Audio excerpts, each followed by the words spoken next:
आज एक वीडियो आपको हैरान कर देगा। इसे गेम का लत कहे या गेम को लेकर पागलपन। पहले तो आप नजर इस वीडियो पर डालिए।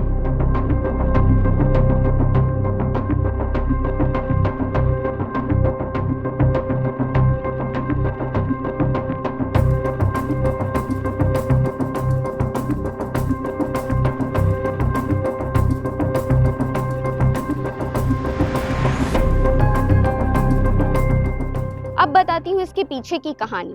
ये चाइना के एक होटल रूम का वीडियो है, जिसमें रूम की हालत तो आप देख सकते हैं, और हालत इसलिए ऐसी हुई है क्योंकि इसमें 2 सालों तक एक युवक रह रहा था जो बाहर नहीं निकलता था। एक बार भी 2 सालों में वो बाहर नहीं निकला और दिन रात केवल गेम खेलता था।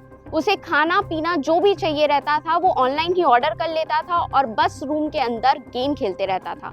उसने इस प्रकार की गंदगी मचाई है इस रूम में, यहाँ तक कि वॉशरूम में। उसने ये तक नहीं सोचा कि वो इतनी गंदगी के बीच रह रहा है।